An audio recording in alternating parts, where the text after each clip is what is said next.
Yeah, there we go. Okay, you can turn it off for a minute then.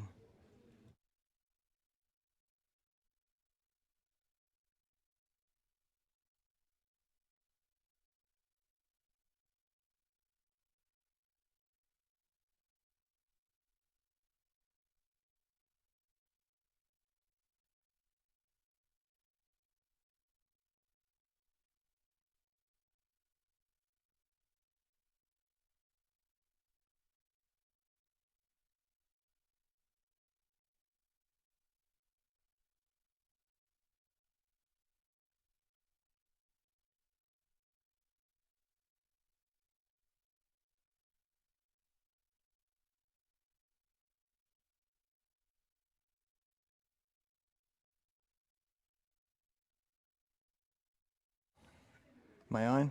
Okay. So I'd like to welcome you here this afternoon so we can get started and be out on time. And if it's not raining, maybe you'll still be able to go for a walk at 4:15 or whenever we get done. So if anyone wants to come closer, that'll be good. I know once you get settled down in a seat, you don't want to move, but it's more fun if we all get a little bit closer. We don't want to do any antisocial distancing here this afternoon. So I'd like to just make an announcement. There's something really, really exciting coming to this church and to this area, and that is on July, what's the date? 25 and 27 June, okay. There is an event here. It's going to be a big event, and if I don't get this exactly right, Lorraine, you can help me. But they're going to have a community-wide dental clinic. How many? 35-some dentists coming in? Yeah, come on up and help us. Is there I have a sign-up sheet for gospel workers, the God's Special Forces. This will be a really, really good thing that we can all help with. I'm going to be here. And tell us a little bit more about it, Lorraine. Well, we have a great opportunity to reach out to our community.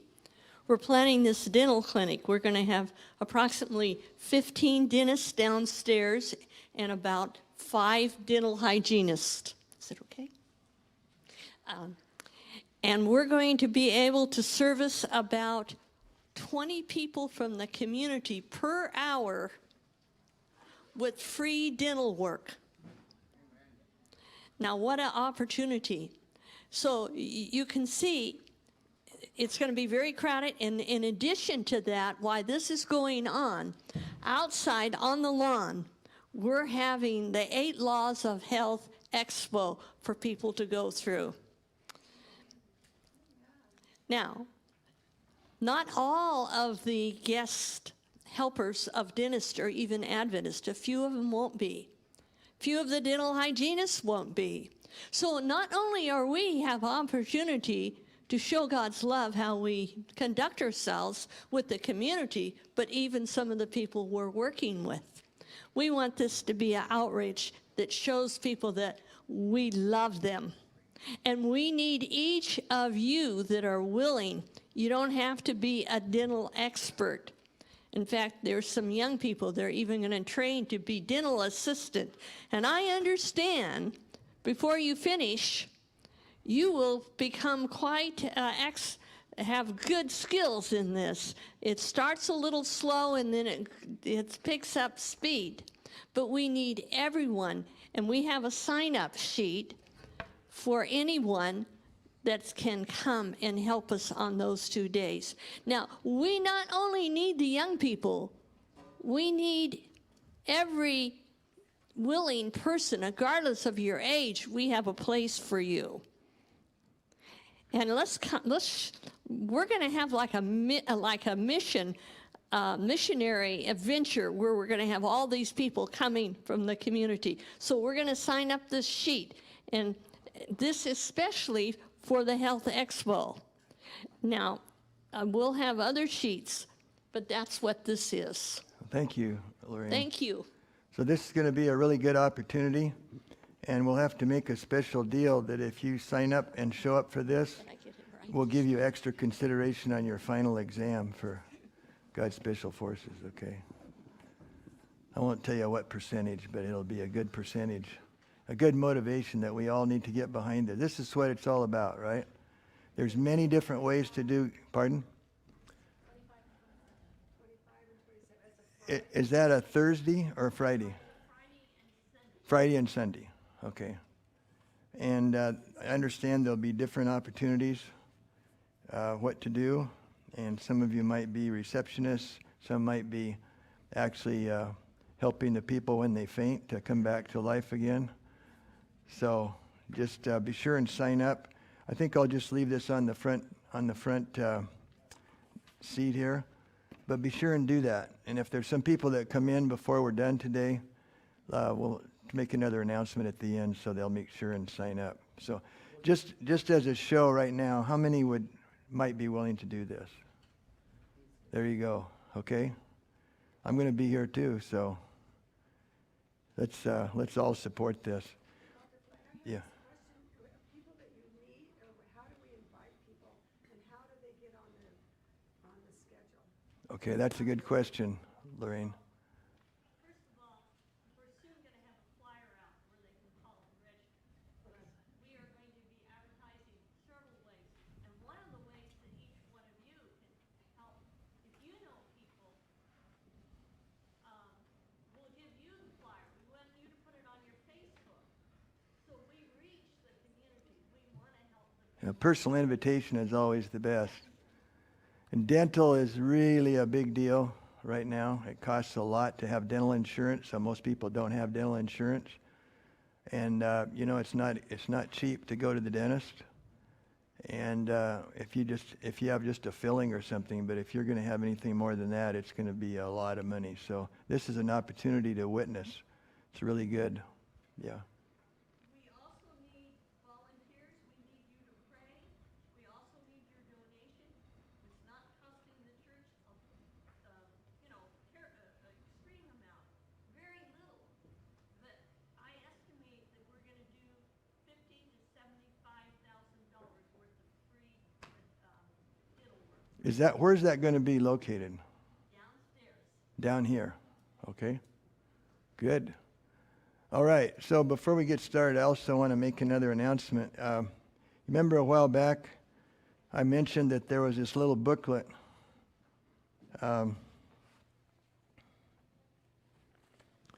King James Bible Companion. Did I mention that? If you noticed, all the Bibles that we gave you were King James Version. And there's a reason for our madness. There's always a good reason why we do something, right? And one of the things about the King James Bible is it's the most hated by our Roman Catholic friends. They hate the King James Bible. It's considered the Protestant Bible. And so what we want to do is, this is just an announcement, yeah. So what we want to do is don't be afraid to use the King James Bible. I actually have a presentation, which I'll give you before we're done, not today, but explaining a little bit about the history, and I think it's really interesting. You'll see what's happening.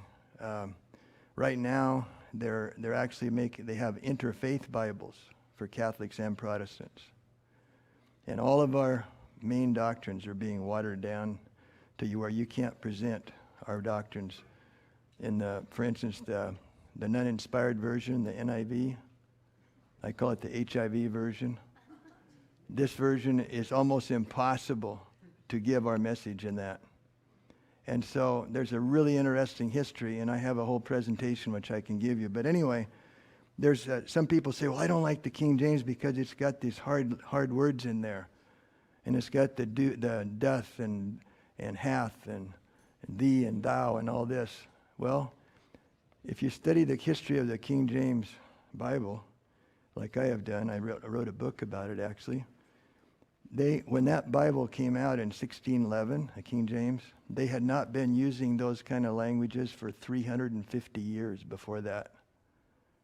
That wasn't the way they talked in England when they wrote that Bible. You know why they put that in there? There's a good reason. There's a good reason, because it's just like in Spanish.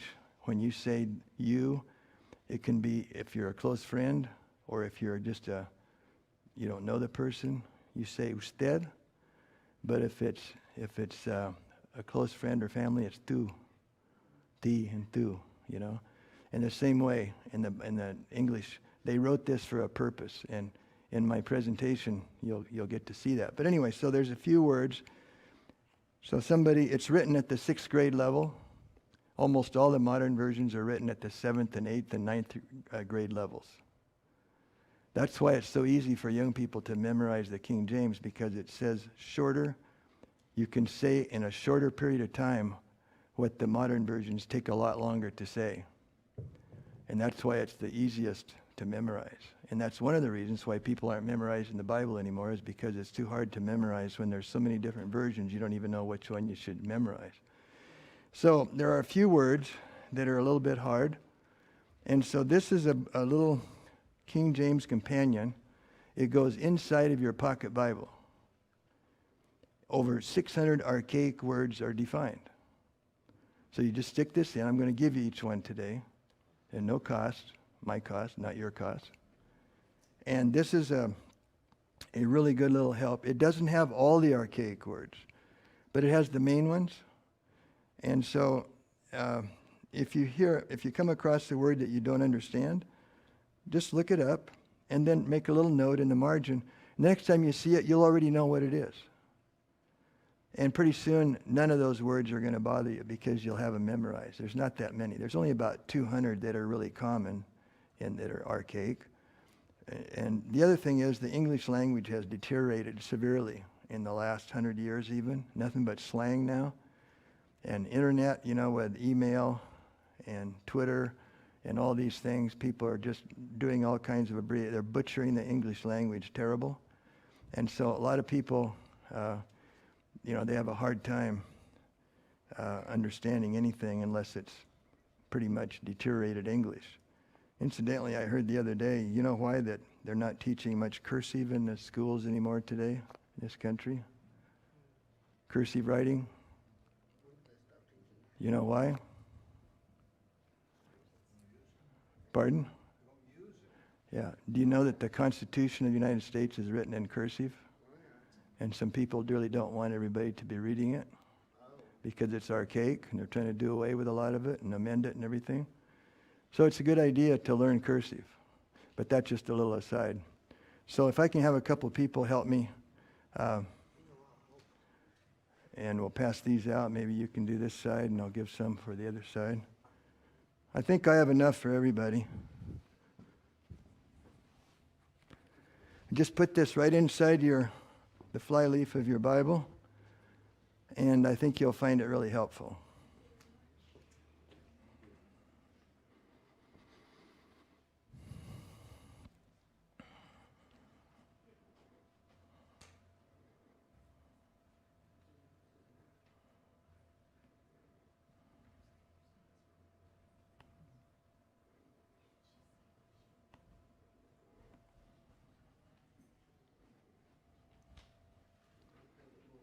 Need some more? Okay.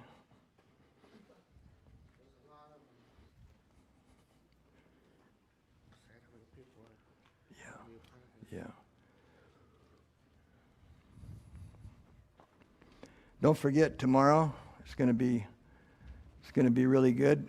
So be sure and be here at 9:30, and we'll be done at 4:30, and have an hour off for lunch and a break. And as far as I can tell, we're trying to be able to finish after tomorrow and 2 more Sundays. I think that we'll have to figure the third Sunday. We'll have to work on the schedule, but I'm trying to finish up because I think the way things are going right now, we need to know that we need to do this faster, sooner than later.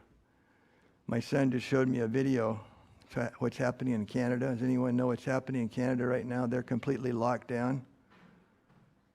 And it's really, really bad. It could be the harbinger of what's coming in this country. There's a video of a young man, a middle-aged gentleman. The police grabbed him, smashed him down on the pavement, face down, duct taped his legs, put handcuffs on him. Guess what his crime was? He wasn't wearing a mask. That's the only thing. But a lot of people are starting to think, and they're starting to believe this nonsense that people that don't wear masks are the ones that are causing the pandemic. And so pretty soon, if you're not wearing a mask, you're going to be like a mass murderer. This is what's coming. So we need to be really ready.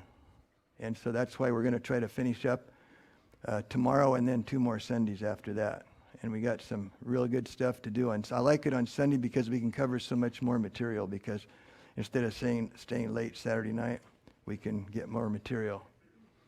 So is there anyone now that hasn't got one of these? Just raise your hands. Ron, I just got something on the Yeah. internet about that before Congress is a bill that doctors who prescribe natural means to fight COVID are going to be considered criminals. Yeah. I don't know if you got that. I mean, I can forward it. Yeah, she said that she heard someplace, of course we hear a lot of things, that doctors that prescribe natural treatment for COVID will be considered criminals. So, do you know there's a quotation? I didn't bring it today, but it's in the Spirit of Prophecy. It says that in the last days, the Seventh-day Adventists will be considered the execration of the earth. Execration is like manure, I'm sorry. It's almost impossible to do what we're doing. That's why, just like Great Controversies, we're passing those out so fast I can hardly keep them in. I've had like 50 boxes in my garage, and now I passed out all like 40 of them, and now I got some more. And now there's a church in Shawila. They just asked for 10 boxes. They're coming down Thursday. So they're covering the whole Shawila and Colville. Every home will have a Great Controversy. But the time's going to come when you won't be able to do this.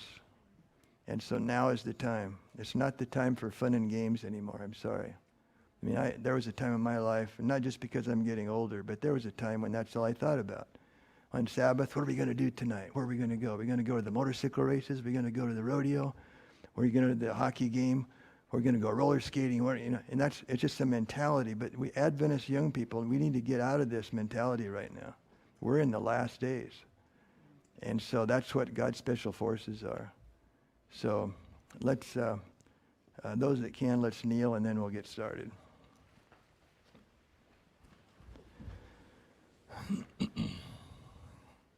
Dear Heavenly Father, thank you for this Sabbath day. Thank you for everybody that came today, Lord, for this meeting. And please send your Holy Spirit to be with us. And as we learn these new skills today that can make a huge difference in our community and even in our church, I pray that each person will not be overwhelmed with this, what we're going to talk about, that it's too hard or that they can't do it, but help us to realize it's easy to do, and that we will walk away from here today with excitement, knowing that we can make a difference in medical evangelism. So thank you for the Sabbath. Thank you for Jesus. And Lord, please protect those people, even in Canada and other places that are having such a hard time right now. There's no freedom. They can't sing. They can't have potlucks. They can't have any foot washing or communion. Lord, we're so blessed here in Idaho. And you've given us a little extra opportunity. And so please help us not to waste this time. And thank you in Jesus' name. Amen.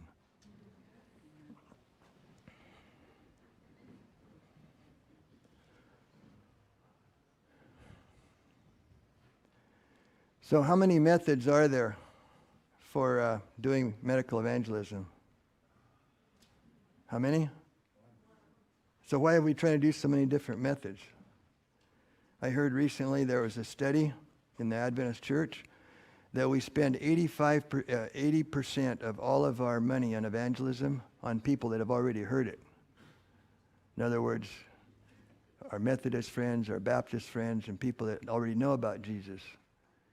And the 1040 window where there's Muslims and where there's Hindus and Buddhists, we're hardly spending any money at all.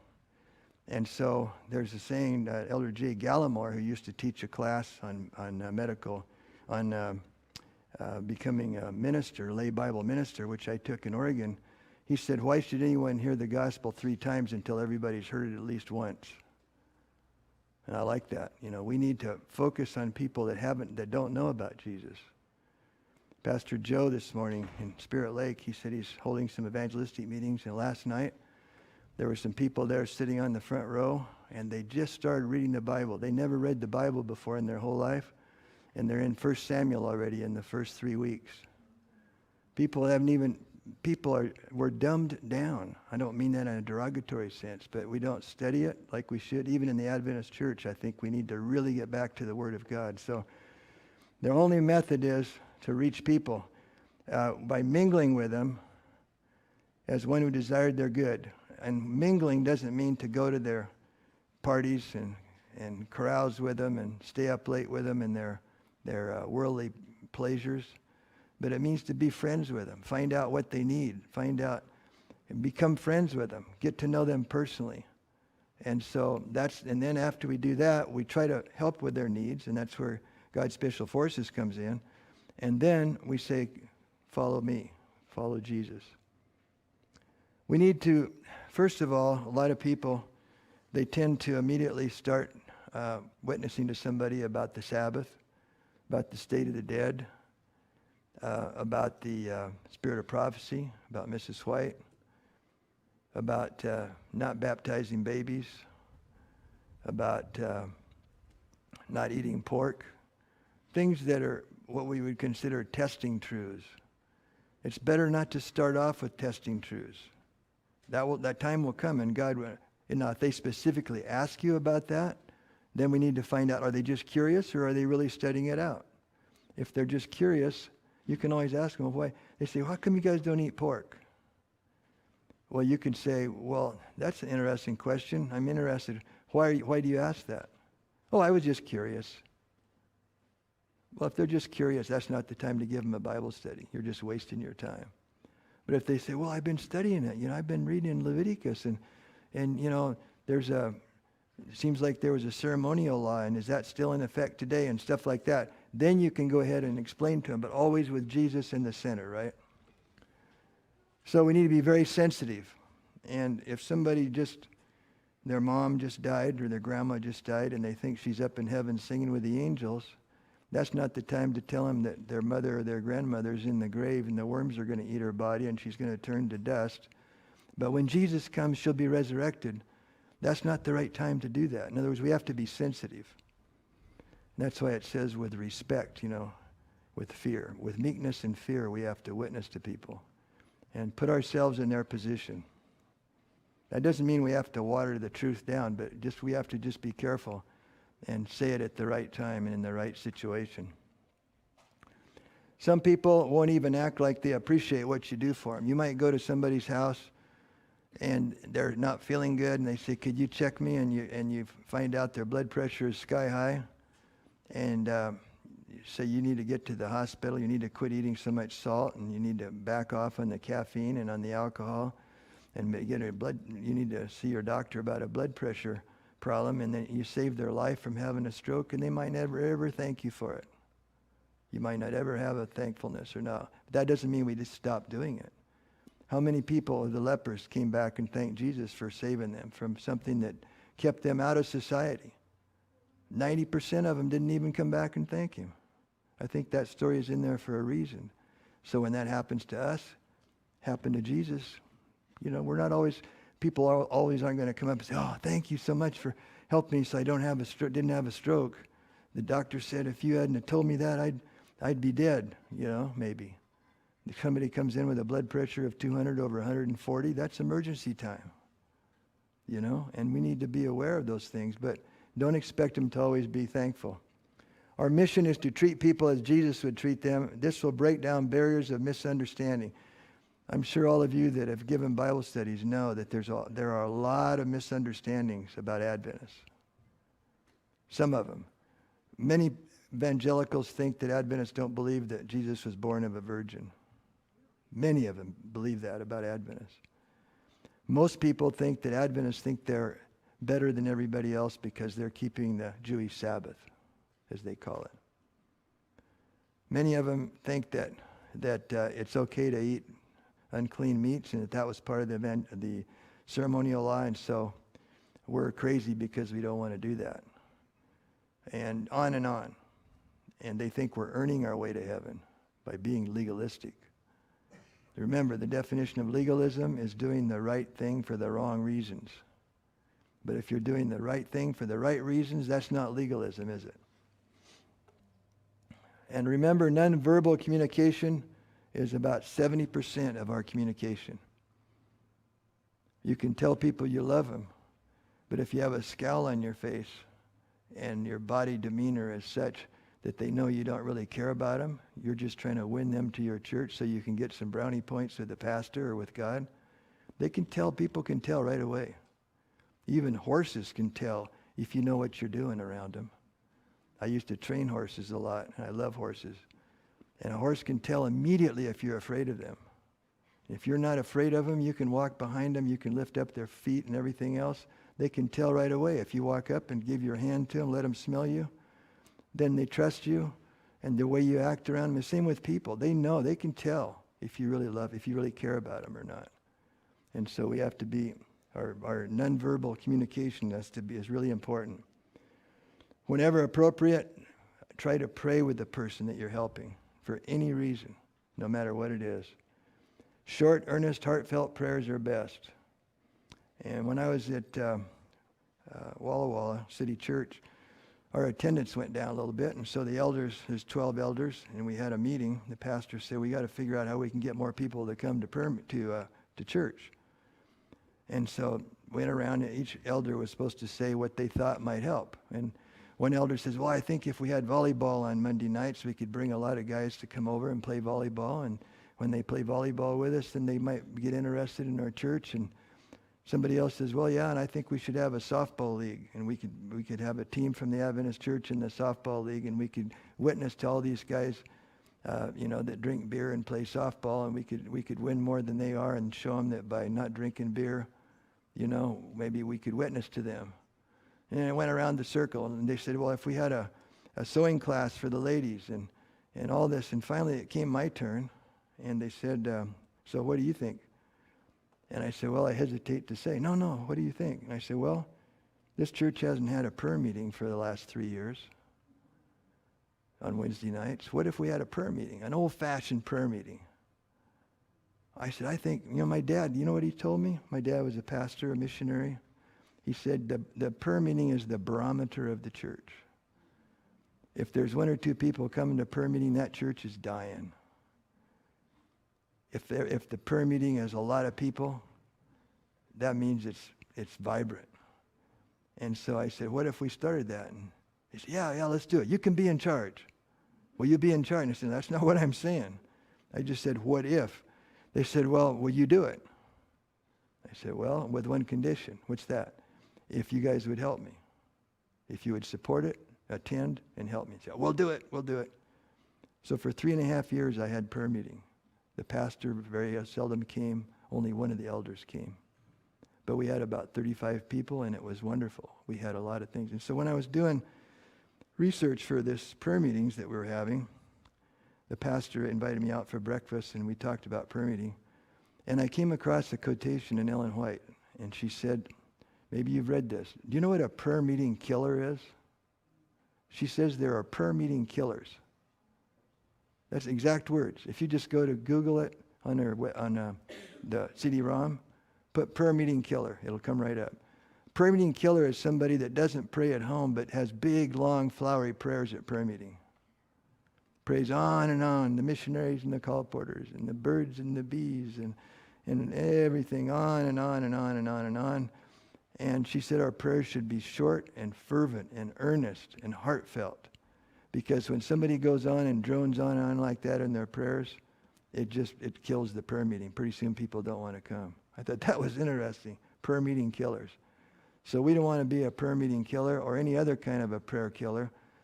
And she said in other places, she says that the people that pray the longest in church are the ones that don't pray very much at home.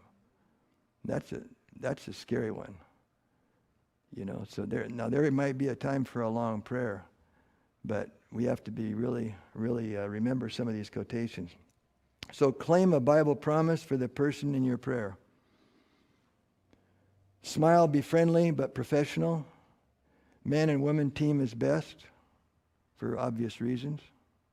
Many times the husband is working And if there's a man and woman going to a young man, a young girl going to the door, that's fine. But if it's two guys going to the door or two girls going to the door is okay. But if they meet another single person or something, so we just have to avoid the appearance of evil. And it's always better to have men and women. Jesus sent people out by two, right? It's interesting, the reformers, they always went in twos. They usually had one guy that's hard-hitting, and then they had another guy that came along and did the damage control. So you had somebody like Martin Luther, and you had Philip Melanchthon, and you had Ulrich Zwingli, and then you had Ecolampadius that came along and did the damage control. You had Huss and Jerome. You had almost every reformer. One of them was hard-hitting with the truths, and somebody else came along and tried to put oil in the water. And so we need to be really careful and work together as a team. Plus, if one person is doing the Bible study, the other person can be praying. And if there's a hard question, you can't remember the answer, that person might be able to help you. So, a very important thing, don't pry into their personal life. And if they share their personal life with you, that's okay, but just listen. And when you listen, you don't, if they say something, say, wow, really? No, I don't care what they say. It could be the most terrible thing that they just went through or they're going through, but don't act shocked, because they'll just clam up and they'll never share anything with you again. Just listen. The best therapists out there that make the most money and do the most good, they usually don't tell people hardly anything. They just listen. The best pastors are the ones that listen to the people. And there's nothing more than a good pastor, better than a good pastor or doctor or counselor or anybody that will just listen. Listen is a lost art. And listening by not being judgmental. Just listen. And many times people will come up with a solution that you wouldn't have thought about. They just want to get things off of their chest. And everybody's going through hard times. Charles Swindoll, I don't agree with all of his theology, but you know what he said? He said there's three types of people in every church. There's the people that have gone through terrible problems in their life. They're recovering. He said there's another group of people that are going through hard times in the church. And you guess what the third group is? They're the ones that are going to be going through hard times. So all of us are going to be going through hard times that we've already been through. So we have to be really, really careful. Listen and show you care. Respect their confidentiality. That's why some people think sometimes prayer meeting is a gossip center. It can be if you're not careful. Because you're praying for Mary because she's sleeping with her boyfriend, and pretty soon everybody's praying for her, and then when they leave, they go out and pretty soon the whole church knows what's going on. You have to be very careful when we're praying for people that we don't use that as an opportunity to share everything confidential all over the country. We don't want to preach to the patients. Avoid giving any kind of medical advice. That's the number one thing. You won't get in trouble if you don't give medical advice. Even doctors don't want to give medical advice sometimes because it's dangerous. People can get sued and they might misconstrue what you're saying and do something and die, and then you get blamed for it. So we have to be really careful. Don't give medical advice. And don't make promises. You can say, the only promise that I make to people is, if they say, could you please help? I'll say, I'll do my best. I'll try to do this. I can't promise it, but I'll do my best to help you. Give me a couple days and I'll try to get back to you. But don't make a promise, because once you break a promise with somebody, they don't trust you anymore. And that's not a good situation to be in. We don't want to do that. It's easier just to say, if they say, well, will you promise you'll do this? You can say, well, I'll do the best I can. I'll look. For instance, there's a lady that called me yesterday and she wants to be anointed. And so we were supposed to go over tonight to her house. And I said, I'll try to be there tomorrow night if everything works out. Well, it's not working out because some other problems came up in her situation, and where they moved some stuff over, and the man was going to try to unload it on Sabbath from Seattle, all their stuff, and they said, no, we can't unload it on Sabbath because that's our day, and the Bible says no stranger or anybody within our gate. So the person was upset, and he says, I have to leave Sunday. So a bunch of us are going over tonight and help unload that truck. So that solved the problem. He'll still get to leave tonight, but at least they witnessed to him that not to unload on Sabbath. So we have to put off the anointing. So sometimes if we don't make a promise that we can't keep, but you can tell them, I'll try to do my best. And so then people will trust you. So be on the lookout for what people need. If people have yellow teeth and their hands and their fingernails are stained yellow from smoking, and you can smell strong tobacco in their breath, you know right then and there that they're going to need to get off those cigarettes or they're going to have serious problems. And I have a nice little book put out by Harvest Time Book. It's on how to quit smoking, but it's done for non-Adventist, non-Christian people, and it's really nice, and it brings in the Lord and praying, and I hand these out like candy all day, all week long in my office. I buy them by the box load. And if you want, I can maybe bring one next time so you can see it and have a few on hand. They work really good for people. It helps them a lot. Some people need transportation issue to go to the store, to go to the doctor, the dentist. Spiritual hunger. If the patient shows an interest in spiritual things or asks for help to understand God better, they might even ask for Bible studies. Be professional.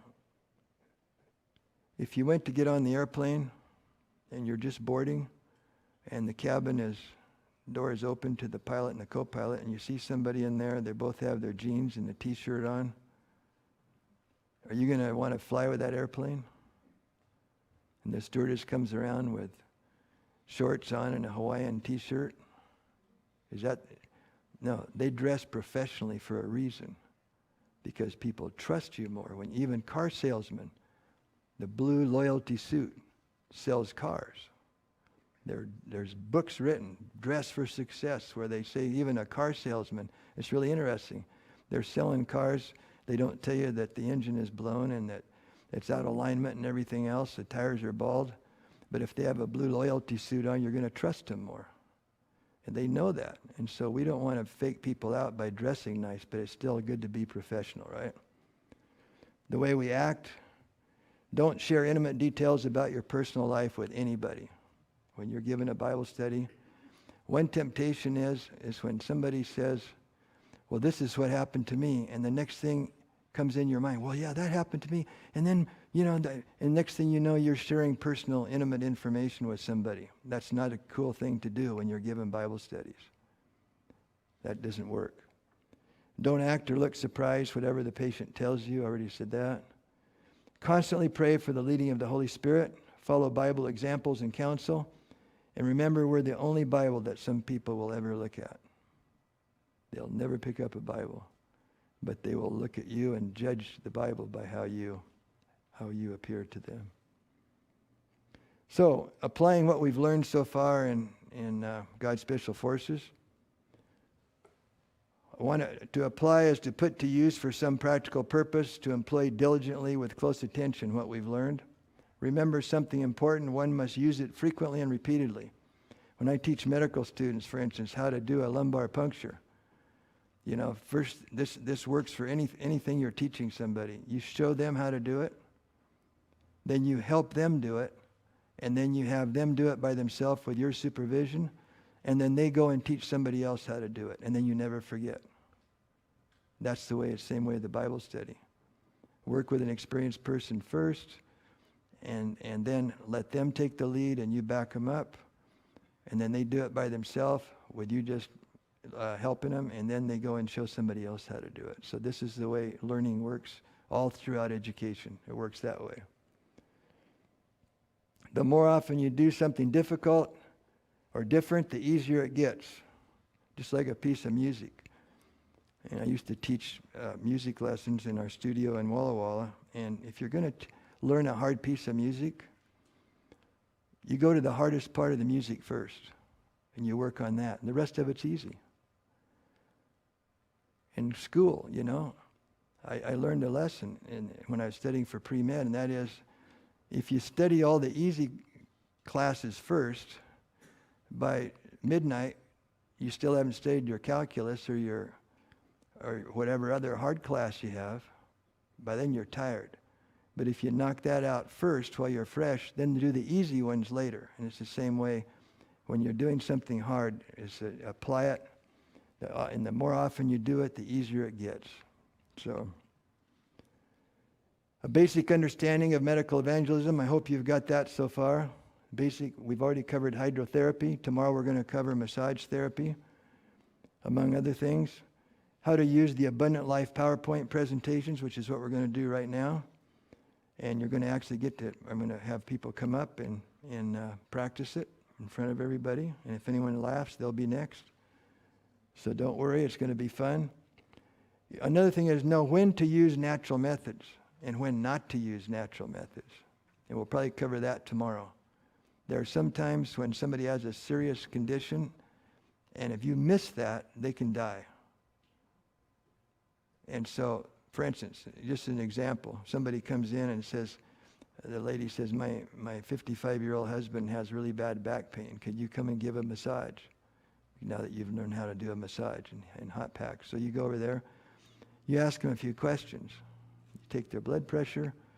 Their pressure might be 160 over 110. Well, that's too high. He's high risk for heart disease and hardening of the arteries because he eats a lot of fat, smokes, drinks a little alcohol, and drinks a lot of caffeine. And so you put your stethoscope, because you learned this tomorrow in the class, you put their stethoscope over their abdomen and you hear it with every heartbeat. That's a bruit, B-R-U-I-T. That means he's got an abdominal aneurysm. This is a bulge in the aorta that's going to break any minute and he's going to die. Causes pain to the back. So these are the things that we're going to teach you tomorrow, is to look. There are some things that you got to know so that if it is something like that, be aware and get them in right away to get it checked out. And don't just blindly go on giving hot packs or massages or herbs or whatever. There's a few conditions that we just have to know, and that's what I always like to show people, so you'll be safe and I'll be safe. Learn to recognize signs and symptoms of serious illness and when to transfer for emergency medical treatment. Okay? There's a few misconceptions. These are things that people mistakenly think. Only medical professionals should do medical evangelism. That's the biggest one. A lot of people in the Adventist church think you have to be a doctor, a nurse, or a therapist to be a medical evangelism.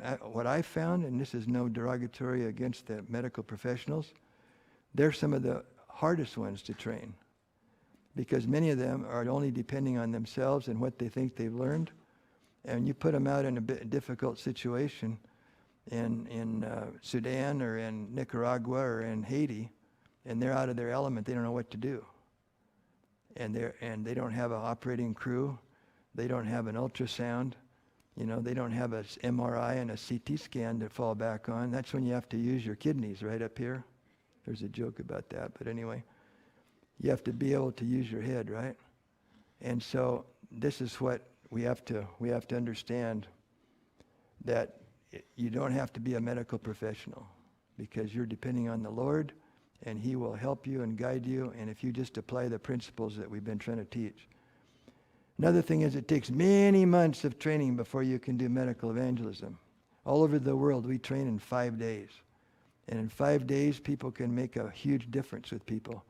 But it's like 6 or 7 hours a day for 5 days straight. And they end up being really good medical missionaries. Most people cannot take off a month or 2 months or 3 months to go to classes. We're training people that are in the trenches, working, trying to make a living, and they can't afford to take off. So we have to train intensive, short classes, and people usually learn a lot faster that way. Another misconception is that health evangelism should not be mixed in with traditional medical evangelism. You know what Ellen White says about that? She says, the worst evil, this is a direct quotation, the worst evil that can come on the church is when you separate medical evangelism from traditional evangelism. That's the worst evil. I can think of a lot of evils that can come on the church, but that's the worst one, she said. And I know it used to be that when an evangelist would ask me to help him with the medical part, I would get 10 minutes, and he would drone on for an hour. And then pretty soon they started saying, well, here, why don't you take 20 minutes? And now most evangelists that I work with, they say, you take half of it and I'll take half of it. It's got to be a blend. She says there's a lot of quotations where Ellen White says medical and traditional evangelism should be blended together. Jesus spent more time healing people than he did preaching to people. In fact, I think I mentioned the last time I was here, from my study, there's only 7 sermons that Jesus preached in 3.5 years. Now, that doesn't mean he didn't preach others. It just means that's the only ones that are recorded in the Bible. And Matthew is the one that gives all of his sermons, pretty much. But only 3, but look at all the time he spent with people, one-on-one, visiting with people. And he specialized with people that everybody else gave up on. And that's what we have to do, is follow his example. Another big misconception is, oh yeah, but Dr. Fleck, what you do in other countries, you come back and tell us about all these miracles you had and healing and everything, but in this country it doesn't work. That's not true. It works just as good here as anywhere else, if we use it. My friend Louis Torres, some of you probably know him, and he's a very dear friend of ours, and Carol, his wife, that we've went down and trained for them. My son graduated from his program and now is an ordained pastor.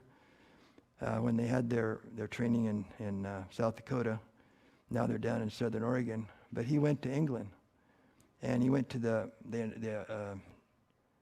North England or the South England Conference, invited him to come over. And he said, I want to hold some meetings. Good old evangelistic, traditional evangelistic meetings. He said, oh, Pastor Torres, that doesn't work over here in England. You won't get anybody coming. He said, no, I'd just like to try it. Let's do it. He knew it would work, but they didn't believe him, that leadership. And I respect the leadership. I have good communication with the president over there when I was at Gospel Outreach. And they said, it won't work. And he said, well, let me try it. They had like 100 baptisms in 6 weeks. And they said, what is going on? They had like 400 or 500 people come in every night. They said, this is an aberration. That will never happen again. He said, okay, let's try it again. Let's go up to Birmingham, I think it was, where they went. So they went up there. Same thing happened there. And so then he went to Paris, and he had like 1,500 people coming out to the stadium for 5 nights, and like 300 people wanted to be baptized when they heard our message. So it works if we have the Holy Spirit working with us. In fact, he shared his sermons that he gives for 6 weeks, 6 nights. And for a pretty hefty price, I might be willing to share some of those sermons with you, because they are tried and true sermons that win people to the Lord. And so anyway, just remember that we want to, that it's not hard to do, any harder to do it. It might be harder to do it here in the States because we're more secular here. When people are hurting and they're poor and they don't have anything to eat, and you tell them about heaven, where there won't be any more disease and they'll have enough to eat, that's impressive. They like that. But here in this country, up until recently, we have so much.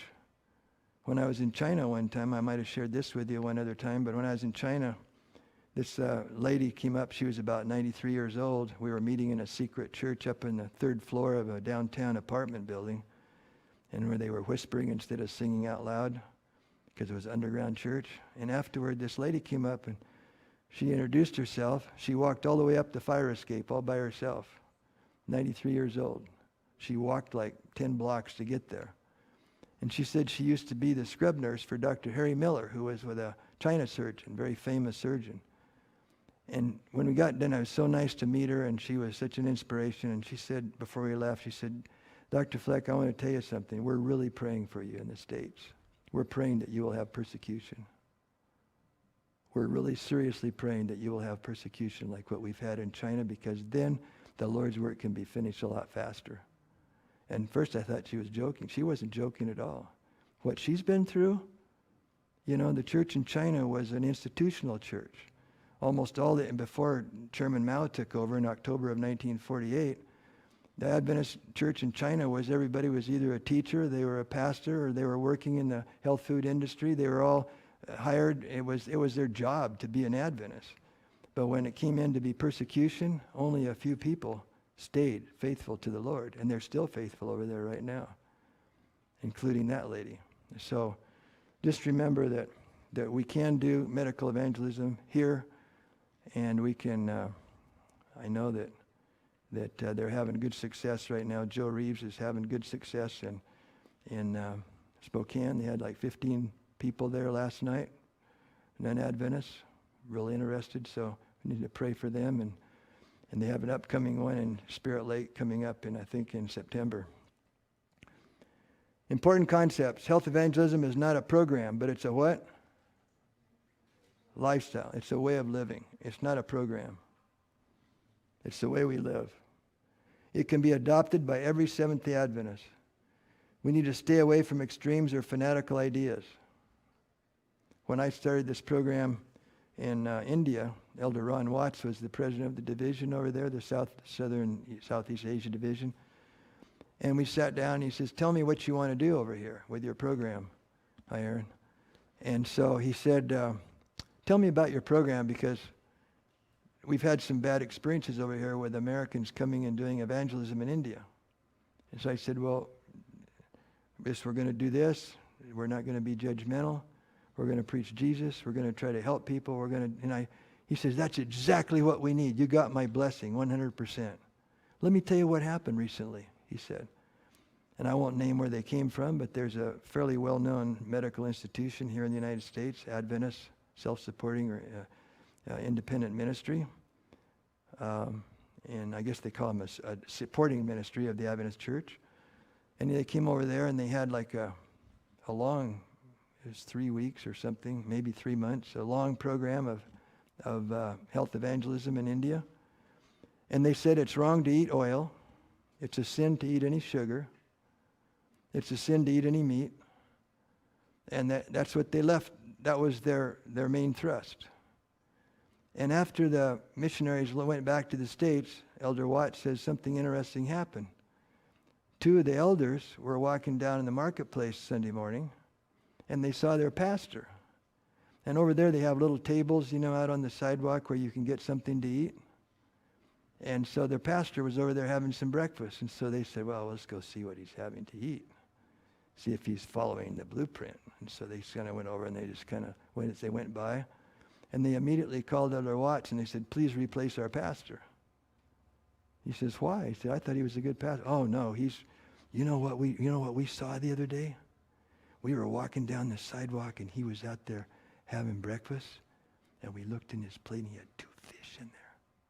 He had 2 fish in his plate. He's eating fish. Please get rid of him. Forgetting that Jesus, ate fish. The last miracle he did was to provide fish for his disciples, probably miraculously caught because they were in the pan already, frying when they came to shore. 2 Adventists were arguing about eating meat. And personally, I'm a vegetarian. I don't like to eat any meat, but these 2 Adventists after potluck had a big argument, and people were standing around listening, and one of them was red-faced, and the other one, his neck veins were sticking out. They were having an energetic discussion about vegetarianism. And somebody says, and then one guy says, well, he said, Jesus ate meat. Well, what do you mean? No, he didn't. Yes, he did. Abraham, the 3 angels came. He killed the fatted calf, and it says right there in Genesis that they did eat. And one of them was Jesus. And he didn't know what to say. And he says, besides that, he told him about the miracle of the fish. And when he reproduced the fish in the feeding the 4,000 and the 5,000, and the Passover lamb. And finally the other guy says, well, he says, Jesus was only living up to the light he had at the time. So this is the mentality that some people have. So we believe in vegetarianism. In fact, we believe pretty much as vegan as possible, but we believe in healthful eating. But it says in the New Testament that the kingdom of God is not eating or drinking, but is to do the will of God, right? But the same Paul that said that, he says, whatever we do, whether we eat or drink or whatever we do, to do to the glory of God, right? But that's not the gospel. That's part of the health message. So anyway, how will you use this new knowledge? Because we only got 2 or 3 more times for Sundays where we'll be training. Personal evangelism, one-on-one, you can use it. Evangelism in your church, helping your pastor and your leaders. Public evangelism, maybe you'll have a series. This big thing coming up now, the dental thing, that's a wonderful opportunity. Evangelism on mission trips. I know Spirit Lake is going to Montana next month to an Indian reservation, and that's going to be interesting. They have about, 20-some people signed up already. And then there's other ways that we can witness. Suggestion. I would advise everybody to keep an evangelism medical notebook. And one of those 3-ring small ones, you can keep in your pocket, keep in your backpack. And it will have notes, outlines, charts, good references, Bible and Spirit of Prophecy quotes. Just a nice little handy reference. Keep it with you at all times. Have some materials handy and ready to use. Charcoal, towels for hydrotherapy, etc. Talk with your pastor and church leaders and offer to give short health presentations. And that's what I'm going to show you today, how to do that. It's a wonderful resource. And then live and promote a healthy lifestyle. It's like this lady in Longview. My grandparents had a dairy farm down there, and I used to love to go there and work on the farm. And there was a lady, I won't tell you her last name, but her first name was Lois, and she weighed 400 pounds soaking wet. And she was, I won't tell you, one time she came to a meeting and sat down on 2 chairs, and the chairs broke. But basically, guess what her job was? She took up going door to door selling protein powder to lose weight. Now, if somebody comes to the door and they're 300 pounds overweight, selling you a product that's going to help them lose weight, what do you think about that? So it's the same way. If we're selling the gospel, if we're not selling it in a commercial way, but if we're promoting the gospel, we have to make it attractive. And I think Paul says in one verse, I can't remember where it is, we need to make the service of Jesus as attractive as possible. We need to put our best foot forward. I can't remember where that quotation is, but we want to make it attractive because people, especially nowadays in this country, secularism is taking over. So always pray for opportunities to use your medical evangelism skills. Okay, so that's the first part. Now I want to share this really exciting program that I'm going to give each one of you for free.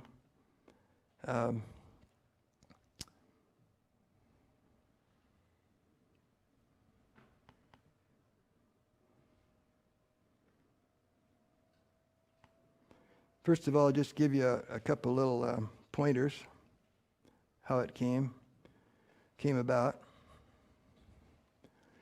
The Abundant Life Health Nuggets is a PowerPoint series of about 22 programs, which I'm going to give each one of you. It'll be on the form of a flash drive. It used to be on a DVDs, but most people don't use DVDs anymore. So I have this, and I'll be willing to share with you for free. They cost $80 if you go online, but I have permission and a copyright that if I train you on how to use it, then I can give it to you for free. And so you will each have this on a flash drive, and you don't even have to be hooked up to the internet. You can give it in a personal Bible study, or you can use it in a church health nugget presentation. If you go straight through, they're about 30 or 35 minutes, but you could shorten it. If you only have 10-minute presentation for Sabbath school or church health nugget, you can tailor it. So where did this come about? Well, ASI, the Adventist Services Industries, the wealthy Adventists that are supporting in large funds to the Adventist Church, they supported this project, and they paid over I think it was $750,000 to produce this PowerPoint presentations. It's a wonderful, wonderful series. And so initially it didn't get used very much, and so they sold the copyright to Charles Chuck Cleveland, Pastor Cleveland. He was the president of Health Education Resources in Dunlap, Tennessee. He's now retired, and Rodney Bowes from Wildwood is now in charge of this ministry. Rodney Bowes is also the vice president of the National ASI right now. And he's a personal friend of mine, and his uncle, Pastor Rick Bowes, was our pastor in Walla Walla. And he's now down in the Battleground area, Metaglade Church. So anyway, several years ago, we purchased the copyright for all these presentations, And it comes in English. I have it in English, Spanish, German, French, Italian, and Ukrainian. And we've used it in all those countries. And I've given copies of it in those languages. So I'm sure there's some people here that speak Spanish. So if you want Spanish copy, I'll give you in Spanish too. So you'll have Spanish and English. Many other languages are available. It's designed to facilitate you as a presenter using well-designed and illustrated health talks. So where did this come from? Well, I was at Gospel Outreach, and one day a gentleman came in. I think he was from India or somewhere, and he says, do you have any old computers? He said, I really need a laptop or a couple laptop computers for our ministry in this country. And I said, well, let me check. So I talked to Roman Hintz. Anybody know Roman down there in Walla Walla?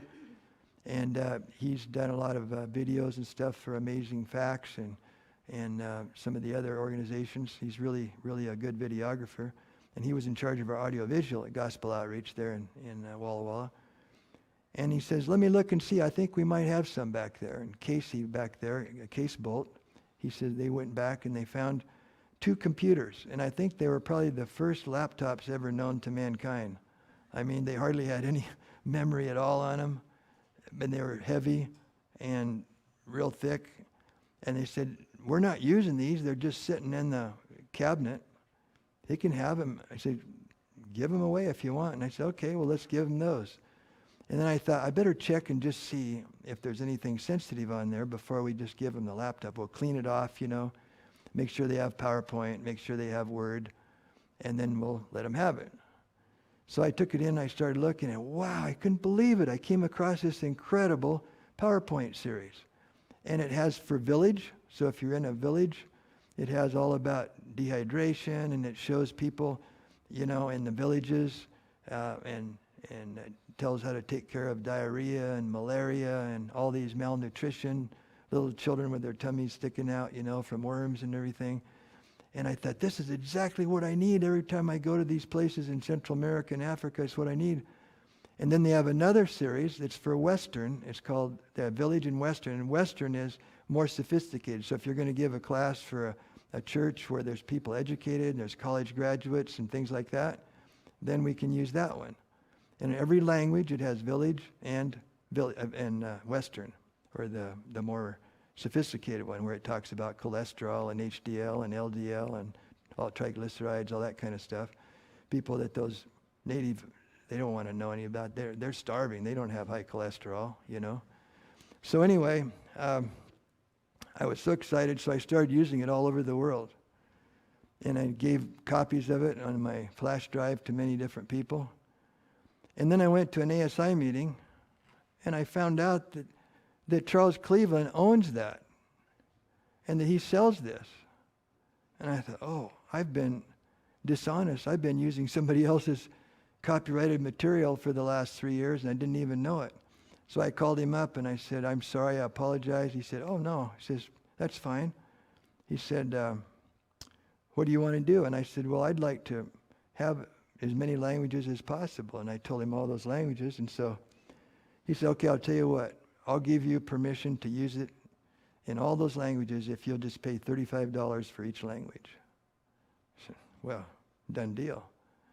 And so since then, I have the copyright. He says, you can give it to anybody you want with the idea they have to promise they will not sell it, and they will only use it for the glory of God. And they can't give it to anybody unless they train them how to use it. And he said, so fine. Well, I just called him last week and found out that he's retired, and so Rodney Bowes is in charge now. And so I know there's a couple of those presentations that need to be updated because the blood pressure numbers have been changed. What's normal? They used to say 140 over 90 is normal. Now it's 120 over 80 or 115 over 75 is better. And the diabetic numbers were different now. They used to say that 140 is still normal. Now they're saying down to 100 is normal. Anything over 100 is possible diabetes on the blood sugar. And so they needed to be upgraded. And so Rodney says, yeah, we just upgraded all the English ones.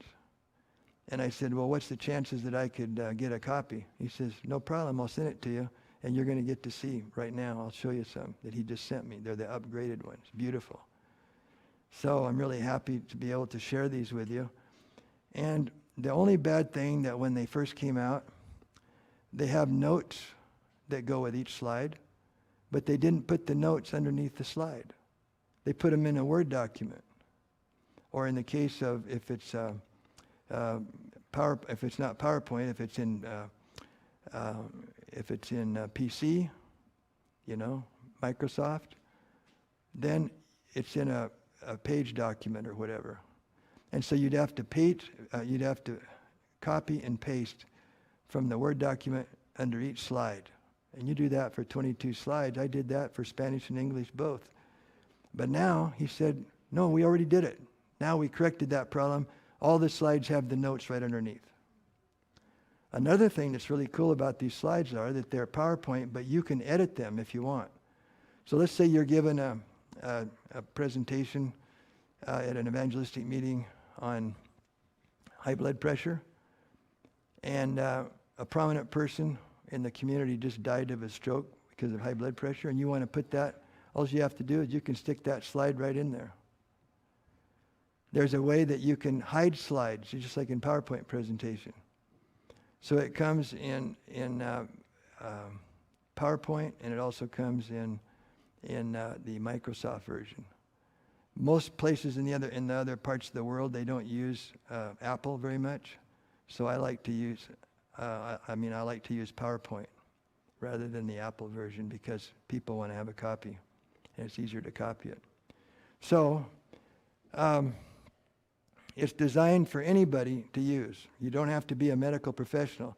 Last week we trained, and we had 13-year-olds came up and did a few slides and showed you can do it. And that's what I want to do today, show you how easy it is.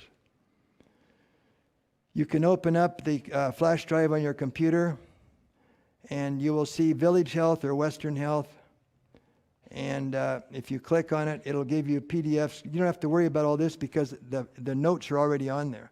Now, another cool thing about this program is, let's say you're given a picture of a presentation on diabetes, and you see somebody over here that asks a lot of questions, and they're really interested in what you're saying, and you learn their name. You can type in your own private note right during the presentation on the PowerPoint slide with that person's name on it, so you can go back later and call him or whatever and talk to him. So you can add little personal notes of your own. Nobody else will see them on the screen. So it's really a good program. So here's the topics. Adventist Advantage, Health by Choice, Air, the Breath of Life, Alcohol. This is a really good one. They're all good. Arthritis, when a joint says ouch. Breakfast, jumpstart your day. Caffeine, a legal drug that hurts. Cancer, how to prevent cancer. Charcoal, nature's amazing remedy. Colds, how to deal with a cold. Depression, diabetes, digestion, exercise, heart disease, high blood pressure, hydrotherapy, immune system, osteoporosis, phytochemicals, antioxidants, protein, rest. Soft drinks, that's a really good one because so many people are drinking sodas now. It's incredible and what it does for your body. Sunshine, heaven's gift, trust, water, weight control. Every presentation ends up with something from the Bible about Jesus. So for instance, the one on nutrition, it talks about Jesus as the bread of life. When they talk about dehydration, Jesus is the water of life. It talks about depression. It shows how we can trust in God, and He cares for us. He will help us with our anxiety and our depression. So I think you'll really like it. So let's go to one of these slides, just a second here. So these are some suggestions. When I give you I don't have a flash drive for everybody. You're going to have to, I'll give it to Dave or somebody. And then if you can make sure that when somebody has a flash drive, you can pass it off to you. It just takes about 3 minutes to download it. If you have a USB 3.0, they're pretty fast. So if you bring your flash drive, we'll load this up and then use it. And I think you'll really like it. So have your laptop and iPad next to you so you can see your notes when you're given the presentation. But it's not good to read it. So you don't want to be reading the slides like this and not looking at the people. It's always good to make eye contact with the people when you're talking to them. And if you don't have it memorized, you can, rather than looking here, most of it is going to be right on the slide itself. You won't need to, after you memorize some of the notes, you don't need to be looking at your computer. You can just, and you're interacting with all the people. So focus your attention on your target audience, make eye contact, smile, quit on time, be ready to answer questions. If they ask you hard medical questions, you don't have to say, well, I don't know. You can just say, well, hey, that's a good question. I'll get back to you next time. And all you have to do is call me or check with somebody, and you'll get the answer. And it's never embarrassing to say, I don't know something. Even I frequently have to tell people, I'm sorry, I have to get back to you on that. And I'll do a little research, and a few minutes I'll get back, or a day or two or whatever. So don't be embarrassed if you can't answer questions. You're not a doctor or nurse. It's a good thing that you're not, because you might be a better medical evangelist. Today we'll do some more practice with these PowerPoint presentations. You got to be pretty comfortable, so I would advise watching your presentation maybe 2 or 3 times at home before you give it to somebody, before you do it, so you're familiar. Go over each presentation several days before. Now, this is important. I'm telling you by experience. I've learned that by the hard way, that it's always good to have a backup plan, okay? What happens, you go to a church and they give you a time to do your presentation, you get there and your computer dies or it freezes. What are you going to do? Have a backup plan. You already put that presentation on a flash drive. You give it to the church, the audiovisual person, he puts it right on the screen and you're good to go. Now in other countries, we always have 2 computers and 2 projectors. So if a computer goes out or a projector fails, and we use LED projectors. I like the KCO ones. They're the size of a laptop, and they have LED. There's no bulb to burn out. And when you're traveling overseas in the airplane, if you buy a cheap projector and that bulb is bouncing around, and when the bulb goes out, it costs you half as much to buy a new bulb as it does just to get a new projector. But if you get the KCO projector, they're about $1,800, and they'll last you for months and years. And so they're lightweight, and 3,000 lumens, that's plenty good enough in broad daylight, you can show it. So remote wireless presentation. On this little thing right here, always have an extra couple of batteries, because right during the middle of the presentation, if it dies. This one here is nice because it's a Logitech. The reason I like this one is because it will buzz. You can set it up if it's time for you to quit. In 15 minutes, it will buzz. You won't hear it, but I'll feel it vibrate. And then 5 minutes before you're supposed to quit, it will vibrate again. And when I go to ASI meeting, they always come up, they say give you 12 minutes. And so I set this thing for 11 minutes. And so about 2 minutes before you're going to quit, the stage person in charge of that day, that meeting, they come up and put their hand on your shoulder, letting you know it's time for you to sit down in 2 minutes. So I set it for a minute before they're going to stand up, and then I sit down, and then they're standing there and I'm wondering what to say. And it works really good. You quit on time.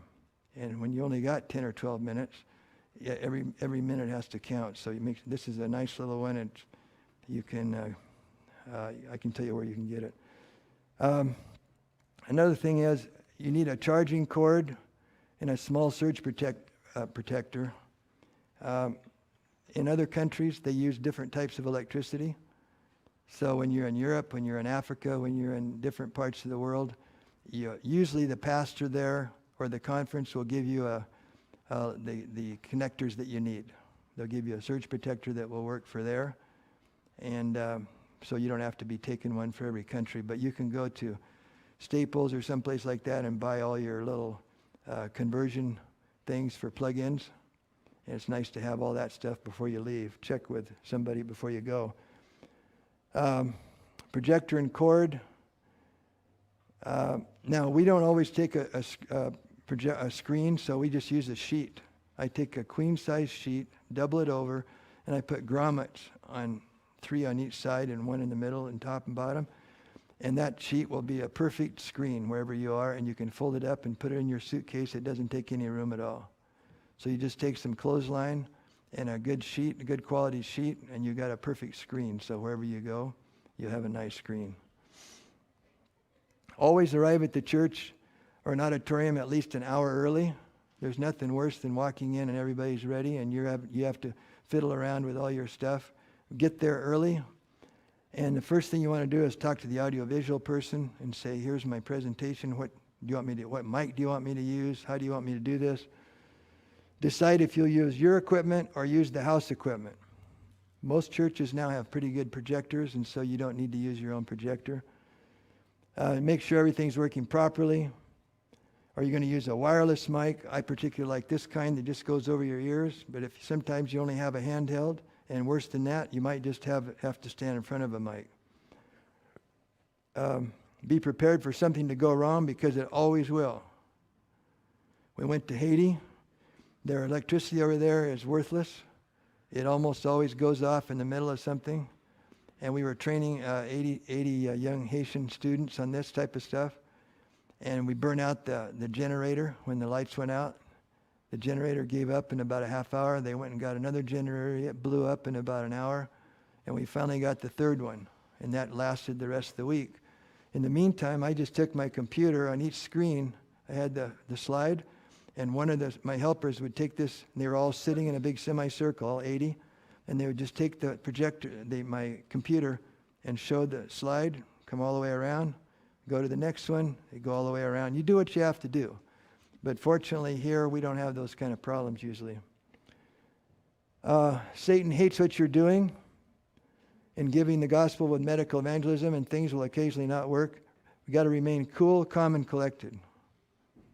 Have a backup plan. If your entire electrical system fails and can't be fixed, you can print out your slides before you go to a foreign country like in Africa or something. It's not a bad idea to print out each presentation, and you have all the pictures. There'll be like 6 slides on one page with the notes, and you can give it without even using your projector. So have your laptop next to you so you can see your notes. Preferably, we already did that. Okay, review. Focus your attention on the target audience. Smile, quit on time. So now we'll do some hands-on practice, okay? So who is the bravest person here this afternoon that would like to be the first one to come in? And I'll help you, so don't worry. So we'll pretend now we're going to give a presentation, and we'll show you what. I want somebody to come up, and we'll need a handheld mic for him.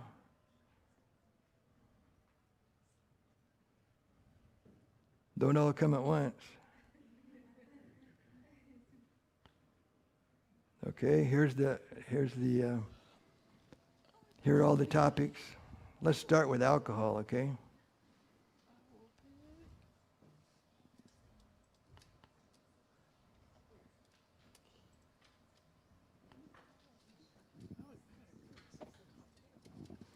Now, what you want to do on your computer, you go to what's called presenter view, and that will give you, it says,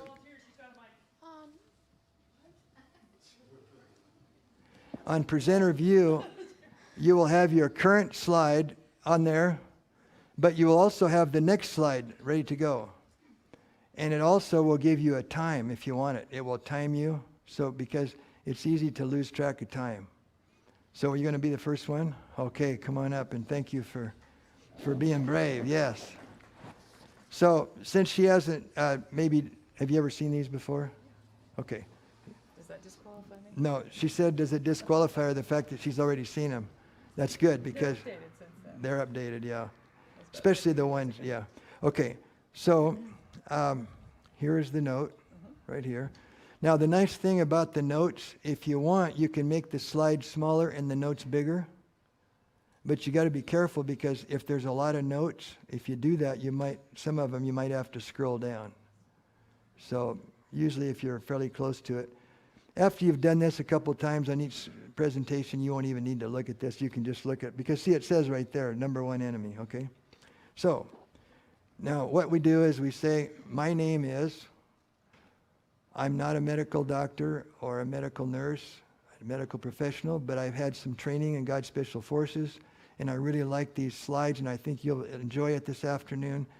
If you have any questions afterward, I'll try to answer, but if I can't, I'll find somebody. So just make a little introduction, and then we'll start, okay? Go ahead and make your introduction, yeah. Good afternoon. My name is Annie, and I'm not a medical professional, but I do enjoy these presentations, and I think that you will also. So has anyone here ever felt like you had an enemy? Have you ever felt like, there was something that as you go to bed at night you think about and it creates fear? Well, today we're going to talk about the number one enemy to our health, Forward, yeah. and There's the that point. is alcohol. Alcohol is responsible for so much of the damage and so many of the things that break up our homes and destroy our health, and it can actually affect our mind, can't it, Doctor? Yeah. So in the minds of many, social drinking is associated with relaxation and recreation. So it presents as a good thing, doesn't it? You think to yourself, well, this will just be relaxing, or you get together with friends, and you think, what could be wrong with just one drink? But advertising glamorizes drinking, equating it with fun, and while ignoring its harmful effects. So how could it be an enemy if it's advertised as something good? How could it be an enemy if it seems like a good thing that you can do with others? Well, the reality is that alcohol is the most dangerous drug in the world. That's a pretty bold statement, isn't it? 1 in 4 deaths of European men under the age of 30 is related to alcohol. And in some parts of Eastern Europe, the figure is as high as, would you like to take a guess? 1 in 10, 1 in 5, 1 in 2?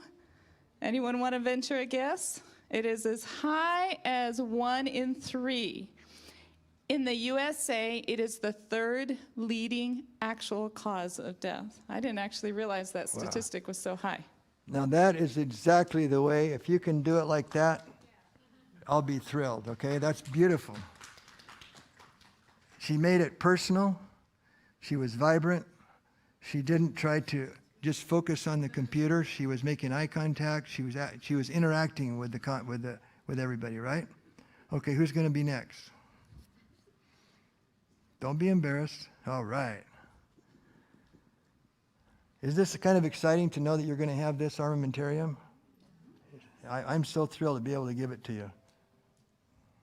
Okay. Now, do I have to introduce myself? Oh, yeah, because you're not Annie. Okay, I don't know if I could do the introduction part. Hi, I'm Hope. And I am definitely not a specialist as far as when it comes to medical. However, I am very interested in medical, and health is number one most important thing. This is forward, and there's the pointer if you need it. Oh, okay. Where does the pointer go? The green, it's right up there, yeah, that's the pointer. But you have to shine it on the screen up there Okay, if you need it, yeah. okay. Anyhow, so tonight we're going to be talking about alcohol, and its surprising effects may be different than how you had imagined. So, was she on this page? Yeah, go ahead and get to the next slide if you want, yeah. There you go. All right. Did you know alcohol kills more teenagers and causes more disease? It wastes more money and destroys more families than all other drugs combined? Wow. Are we sharing the source? Don't have to. No. Okay.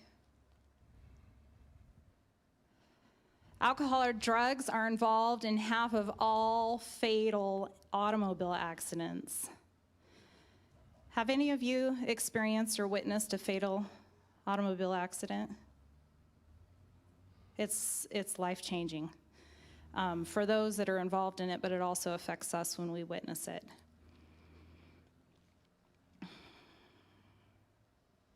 It's a very sad thing when one person's poor judgment affects the lives of others. Okay. I'd like to know how they did that slide, wouldn't you? They probably had a trampoline right behind him. It's a good slide. Okay, even legal blood levels may impair judgment and increase accidents, as well as many other household and work-related accidents. Oh, I didn't realize that was showing the one before. Yeah. So there we are. It impairs judgment and increases accidents. Alcohol is also involved in higher crime rates. In one study, 2 out of 3 people who were involved in murder were under the influence of alcohol.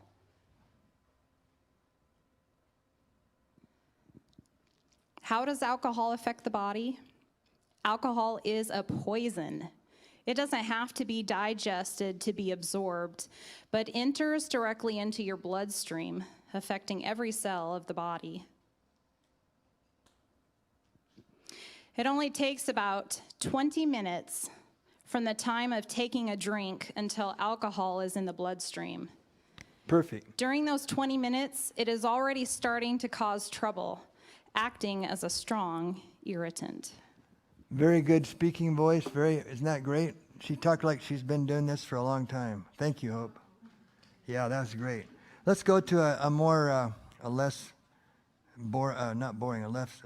morbid topic, okay? So let's take another topic. Just name one that you want me to do.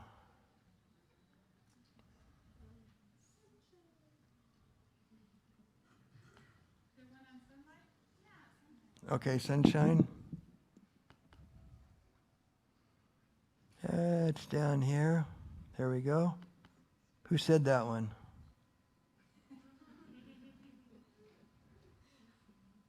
Who said it? Okay. Who else wants to come and try it? I see somebody with a big smile, and he's coming up right now. He's my friend Daniel. He lives at our shop with his fifth wheel. Thanks for coming, Daniel. Have you ever seen these before? Have you ever seen these slides before? No, never seen it before. So it's awesome. This is your slide right here. Okay. This is what will be the next one. All right. So go ahead, and then now when you use a pointer, I like to, because you don't want to be looking at the pointer all the time, I like to use my index finger on the pointer, and then you can use that index finger for right and left. So you don't have to if you use your thumb is bigger, and there's only 3 little places on here, and you're liable to hit the wrong one. So it tends to work better if you just use your index finger and keep a hold of it like this, and you can go forward, backwards. So just a little hint how it might work. There you go. Good morning. Good morning. I was just, I'm definitely not a medical doctor. Huh? My name is Daniel Freiling. And I just have some things I would like to share with you concerning how to live better. And just a quick note, we're going to talk about sunshine for a moment. And so my question is there anybody who wants to get out of the clouds and into the sunshine? Yeah. So it's definitely a good thing to do. So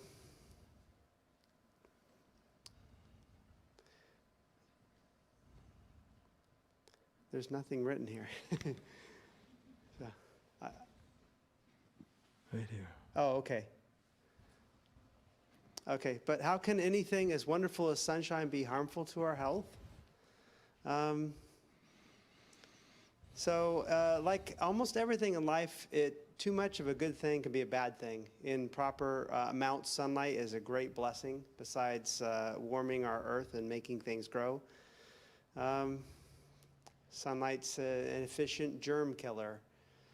I've actually heard that they've measured the germ levels on a windowsill under the sunshine, and there's like no germs whatsoever where the sunshine's shining in the windowsill. Wow. Pretty interesting. Proper amounts of sunshine gives the skin a healthy glow and makes it smooth and pliable. Also, a moderately tanned skin is more resilient to infections and sunburns than an untanned skin.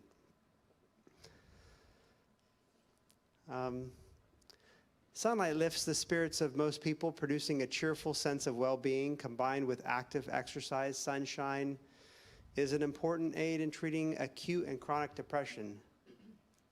seasonal affective disorder. In fact, seasonal variations can cause a profound impact on one's mental health. So definitely, I understand that. Coming from Western Washington recently. These effects have been clearly seen in people suffering from seasonal affective disorder, and this is a depressive illness associated with the small amounts of sunlight in the fall and winter. Sunlight is a simple yet a very successful treatment in this condition. So during winter's cold, gloomy months, try to catch as any of the possible extra sun rays as you can. It also plays a crucial role in helping prevent osteoporosis. The body is able to manufacture vitamin D by the action of the sunlight on the skin. This vitamin D enables the body to utilize calcium, essential for building healthy bones. It's pretty amazing. Free vitamins. Deficiency in vitamin D leads to rickets disorder, where children's bones become soft and weak. Did you know that daily sunlight also helps promote better sleep? In recent years, melatonin, a natural body hormone, has been found to enhance sleep. The body carefully regulates melatonin production. Ended up on the sleep one? No. Is this still sunshine? The body carefully regulates melatonin production, and process is largely controlled by the light-dark circle. Optimal melatonin production occurs at night in a dark environment, especially after a bright sunny day. Melatonin is not stored in the body. We need a liberal supply each evening to sleep well. Studies demonstrate that daily exposure to natural sunlight will boost early melatonin output. Perfect. So he didn't tell you, but he's an engineer, and he could snow us over with a lot of language that I can't even understand, but I think he did a good job, don't you, on the medical. Thanks, Daniel. Okay, who else can come up and anybody? Just, okay, you can be next. Okay, come on. Thank you. This is the pointer, and forward and backward. And here's your microphone, and he's already done that slide, so you can go to the next slide if you want. Hello, my name is Tanya, and I'm not a medical professional, but I am very interested in health, and I'd like to share some of it with you. So we're talking about sunlight right now, and its connection with melatonin. Melatonin levels reach a peak in children and fall slowly and steadily throughout adult life. This may explain why children sleep so much better than us older people. In addition to what we've already mentioned, sunlight has several benefits. It strengthens the immune system. It strengthens, it alleviates pain. And, sorry, I'm having a hard time Oh, that's understanding the way these, sorry, just so that I don't mess up. So, this is the one that's up there now. Yeah, you're reading this slide. Now, if you switch to the next slide, go ahead and Oh, okay, okay, and this is going to be your slide right here. okay. Don't look at this one. That's what, Yeah. okay, that's what There you was go. There you confusing go. me. Okay, thank you. Sorry. All right. So, so some of the benefits of sunlight are that it strengthens the immune system. It also alleviates pain. It lowers elevated blood pressure and improves blood fat levels, thus lowering the risk for cardiovascular disease. A matter of fact, an extra hour of sunlight every day, besides lifting your spirits, may also positively affect your energy, sleep, and even PMS, which is premenstrual syndrome for some women. But what about skin cancer? Overexposure to sunlight increases skin cancer risk, especially in light-skinned people. About 95% of skin cancers are of two different types. There's squamous cell cancer, and there's basal cell cancer. So those are the two main kinds of skin cancer. The chances of developing these types of cancer are increased when the skin is exposed to liberal doses of sunshine over many years. Fortunately, however, both of these cancers are slow growing and usually remain confined to the skin. There are very few fatalities, and these are mostly in people who neglect to have the cancers promptly removed. So I don't know if any of you have ever noticed, but sometimes in the newspaper they'll even have in the springtime free skin checks and things like that that you can do, so that's always a good idea. Melanoma is a third type of skin cancer, which is very different from the others. It usually begins with a darkly pigmented mole, like the one that you see right here, and has a fearsome tendency to spread and kill the victim. The rates of melanoma cancer are rapidly rising. The important risk factor with melanoma is sunburn. Not so much the total amount of sunlight people are exposed to. In fact, studies show that regular sun exposure without burning actually decreases your risk of developing malignant melanoma. Burning the skin is extremely harmful. That's the main problem, not just so much the sun, but the burning of the skin. Every burn destroys healthy living tissue, so repeated burns can cause irreversible damage and can cause skin cancer. Very good. Boy, I tell you, you guys, you don't even need me anymore after this, because you've got so much talent here to, I want to have a young person. You can come up next. Go ahead. Yeah. And then I want to have a real young person here. Okay? You'll be next on the camera. Somebody will have to take your place. Okay, so switch to the next slide. I want to show you something here on this melanoma. How do you tell, and this is just a little pearl, how do you tell if it's a melanoma or not? And one of the things, a lot of people have moles that are dark, but they should be nice and round. You don't want to have irregular edges. If a mole has irregular edges, not nice and round, that's a warning sign. Another thing is if it changes color over a period of recently, like if one part of it starts to get red and the other part's black. So those are just a few things. There's some other signs too, but you can see the irregular edges. It's not nice and round, see? And it's kind of bumpy. See here, it isn't nice and smooth. So it looks ugly, and it is. I had a friend in medical school that died 3 months. He graduated from medical school and died 3 months after he graduated from medical school with a melanoma on his arm. I mean, it's very aggressive. So it's a good idea to get checked once a year or even more often. If you have a worrisome thing on your arm or anywhere on your body, be sure and get it checked out. So we'll go back here now and let to be a life.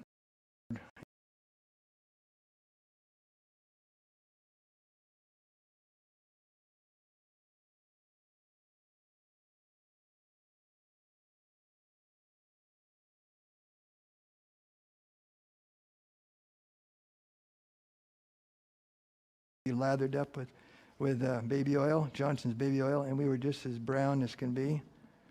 But that was the worst possible thing we could do. Instead of protecting, if you're going to get tan, just a little bit at a time, and not all at once. Get burned. Okay, so we'll go here, ready to start. So here's what you're going to see for that, and then this is the next slide, okay? Finger on the top, and here's like that. There you go. Point it on the screen when you're going to use it. And I just start with it. Yeah, yeah. And if I'm gonna have to hold this up later. And if that all isn't bad enough, for pineal glands producing wrinkling and premature aging, therefore overdose of sunlight should be carefully avoided or stop the process of cancer. These are called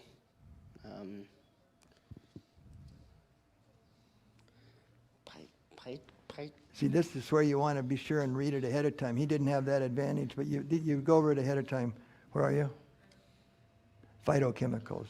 phytochemicals was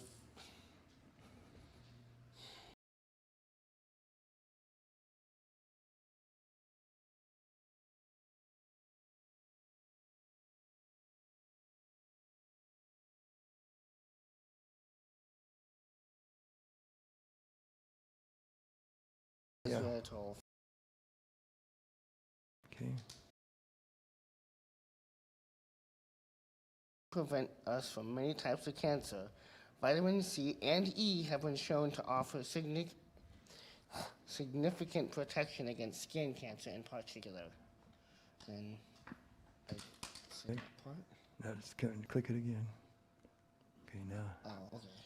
The best way to obtain healthy amounts of these antioxidants, vitamins, is to eat found in abundance in fresh veggies and fruits, such as red and green bell peppers, green leafy veggies, strawberries, blueberries, and all citrus fruits.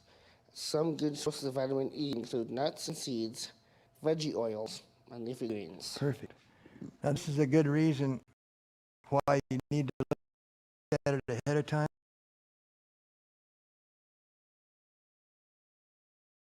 What do you guys do? Go ahead, you can plug your ears now for a second while I share this.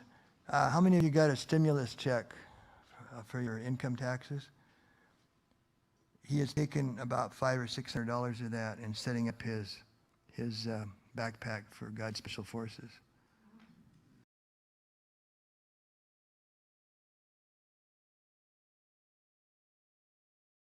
Sacrificing and he really wants to make this work, and I know God's really going to bless him, so thank you. Okay, you ready to come up? Somebody will have to man the camera while he's gone.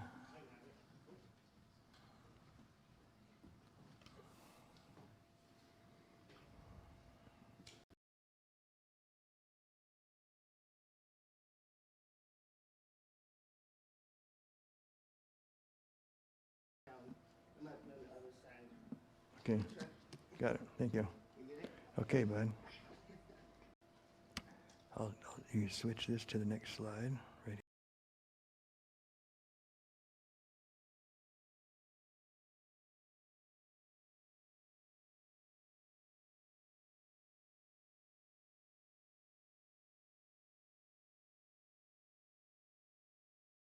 Some good sources of vitamin E include nuts, seeds, vegetable oils, and leafy greens.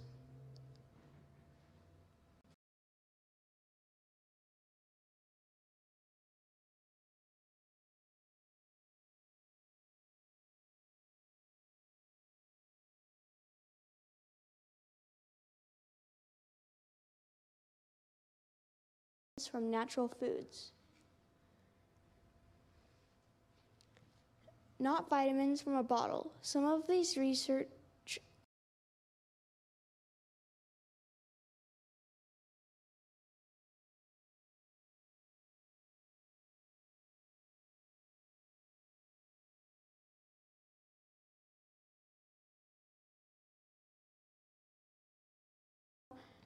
that sunshine could actually help to prevent it. People who get adequate sunshine are less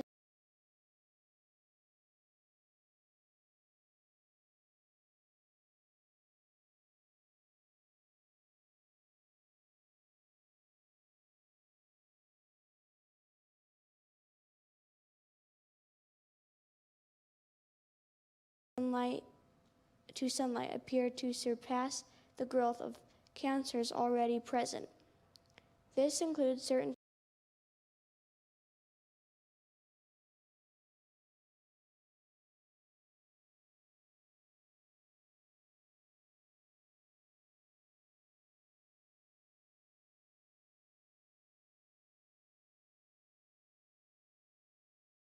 A different topic.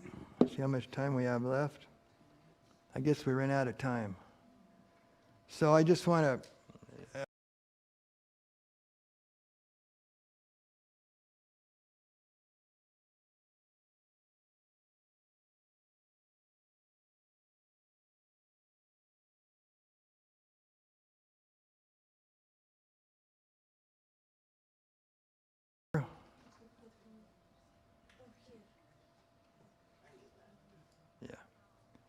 So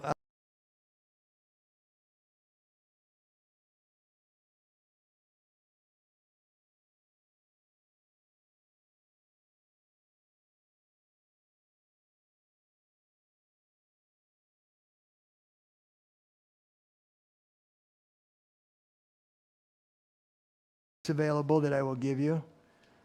And how many of you know of somebody that has been involved with drugs, or a family in which somebody is into drugs?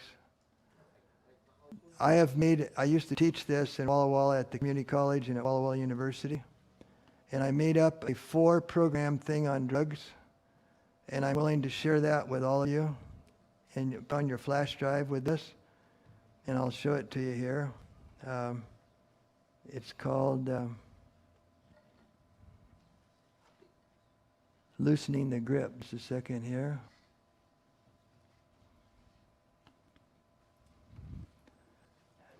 And I think you'll really like it.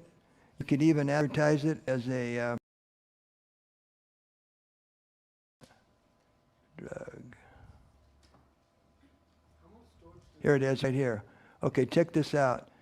This is something that you don't have to be a doctor or a nurse to do. You could hold a seminar, and maybe 3 or 4 of you that are God's special forces could do this together, and you can actually present 4 different.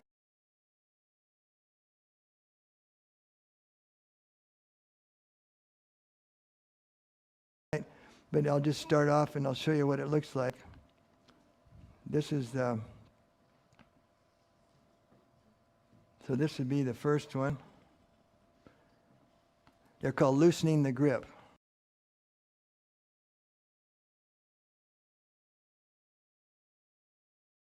And he was so happy when he found cocaine because it cured his morphine addiction. And he really promoted the task. We cannot do without palliative remedies, or remedies that will lessen the pain. There are perhaps 3 of these means: powerful diversions of interest, substitute gratifications,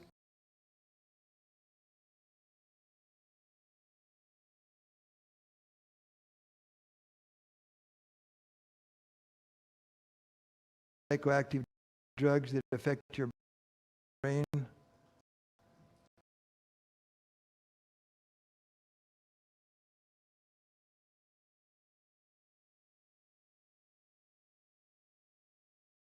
Inhalants. So this is a really intensive course that you can give. I'm going to throw this in for you, and I would seriously advise you.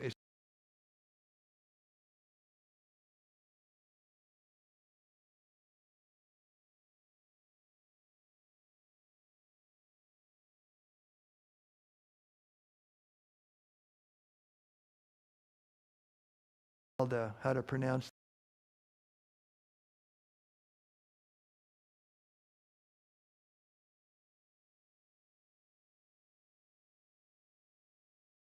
But I'll bet you could pack this house if you promote this in the community. There are many parents who are heartbroken over what's going on in their families. And you could also even promote doing something like this at the local jail. They would love it if you'd go in and promote and give a seminar like this. And so anyway, those are just some ideas and things that I'm giving you. And I wonder if we could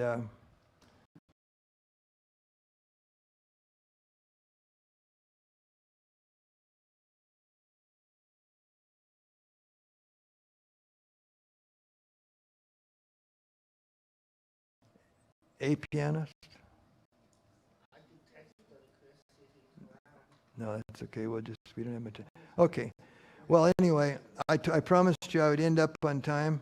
And please, I've only got one signature on here, and a lot of people raised their hands. So I'd like to have somebody hold this at the back door, and you cannot get through the door until you sign your name on this sheet, okay? This is for the dental volunteer. Okay, just kidding.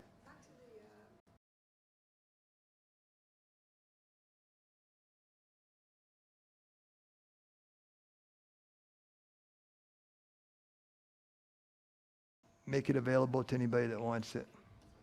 Yeah. And you probably should have at least 16 gigs is probably big enough, but if you had a 32, that would be better. 32, yeah, probably, yeah. Okay? So any questions before we have our closing prayer? Remember, 9:30 tomorrow, get a good sleep tonight, be on time. We're going to have an interesting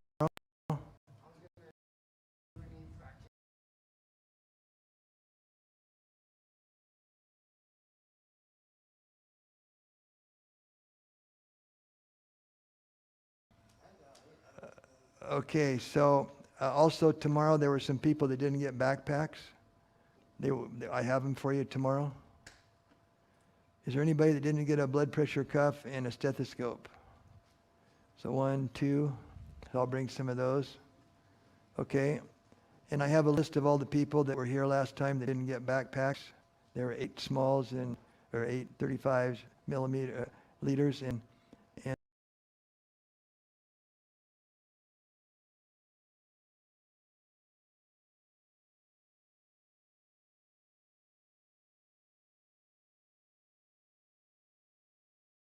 this to Dave, and so then he can just give it to everybody. And if somebody wants to, you can send it to me by email, but the problem is it's kind of a large file, and the only way I can do it is on Dropbox, which is easy, but if you don't have Dropbox or if you're worried about it, the best thing is just get it from Dave and I'll give it to him. And this is the updated. Also, if you want Spanish, please let me know, and I will personally, next time I come down, I'll bring you this one.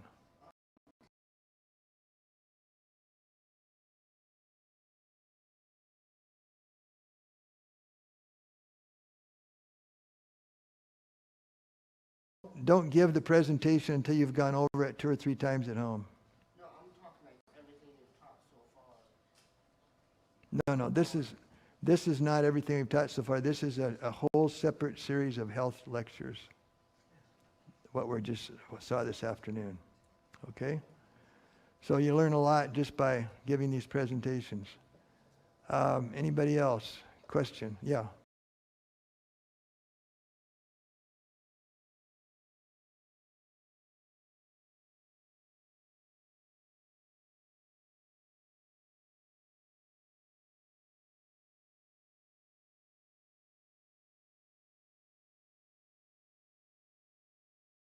Can't make it back. It's a little more expensive, but what I chose to do, so I'm not going to be in Newport anytime soon. And so literally for $500, no, sorry, $600, including a Whitman,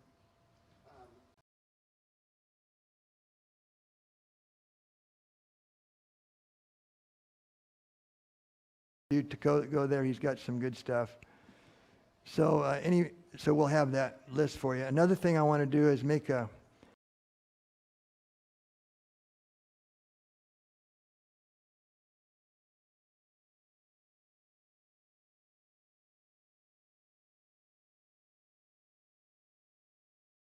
going to be where the rubber hits the road here from now on. So be sure and get a good sleep tonight and come tomorrow ready to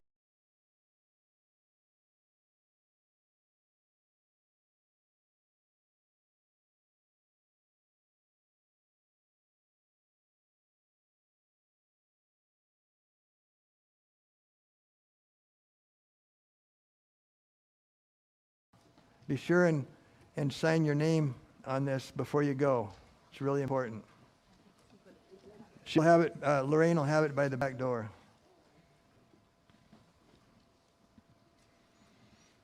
Dear Heavenly Father, we want to thank you again for being with us this afternoon. Thank you that we have the privilege and the freedom in Idaho. Lord, you've provided this freedom for us that we can use it to your glory, and we can make, like my grandpa said, make hay while the sun shines. We can, while we still have opportunity, let us put all these good things to use that you've helped